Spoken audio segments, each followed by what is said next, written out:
سلامونه دوستانو په ټیکنیکل پټان ټپس یوټیوب چینل کې در سره محب الله یم. په نن ویډیو کې مې د یو داسې اپلیکیشن راوړی چې په هغه باندې به تاسو د خپلو تصویرانو ایډیټینګ هم کوئ او د تصویر نه شاته بیک ګراوند هم شی ریموو کولی. ډېر زبردست اپلیکیشن دی. نو دا ویډیو زما سره پوره وګورئ او که چېرې زموږ چینل هم نه سبسکرایب کړی نو دا ورسره سبسکرایب کړئ. راځئ هغه ایپ په تاسو د کوم ځای نه انسټال کوئ. د ټول نه پیله به راشئ پلی سټور ته. په پلی سټور کې په سرچ باندې به کلیک کړئ. په سرچ کې به ولیکئ پیکسټ. تاسو ته ښکاري دا دی راویغستو. په دې باندې به کلیک کړئ.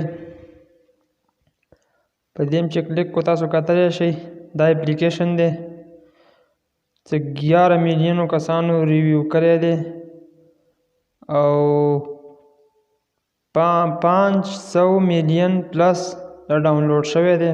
نو ډېر زبردست اپلیکیشن دی. راځئ دا زه اوپن کوم. دا اوپن شي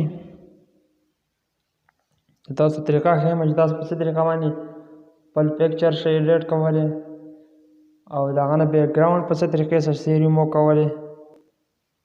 زه به ډېټا آف کړم. تاسو به د پلس په نشان کې دا آیکن ښکاري په دې باندې به کلیک کړئ.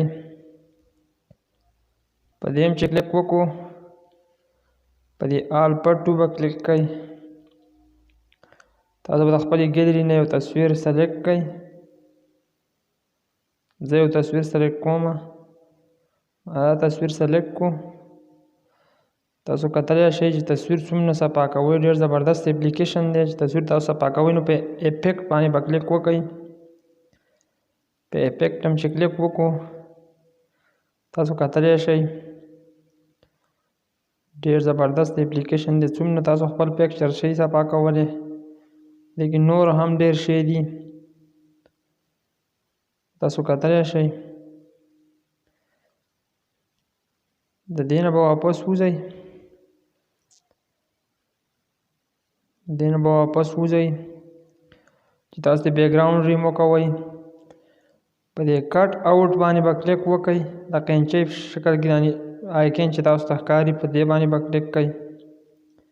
په دې چې کلیک وکړو وایي تاسو د پرسن کټ کوئ لکه دا پرسن فیس دې کټ کوئ، کلاث دې کټ کوئ، کپړې، سکای، هیډ، سر، هیر، ویښته، بیک ګراوند. نو موږ به دې پرسن کټ کړو. دې ته به لږ انتظار کوو. تاسو دا کتلی شئ. بیا به دې ټیک مارک باندې کلیک وکړئ. باره په دې چې کلیک وکړو نو تاسو کتلی شئ ډېر زبردست دا بیک ګراوند ریموو کېږي. نو چې داسې وکوئ په دقه نشان باندې به کلیک وکړئ. هغه دی سیو ټو یور ګیلري. په ګیلري کې زموږ سره سیو شو. دا نشان تاسو ښکاري په دې باندې به کلیک وکړئ. نو تاسو به دا ګیلري ته سیو شي. په دې کې نور هم ډېر زبردست طریقې دي.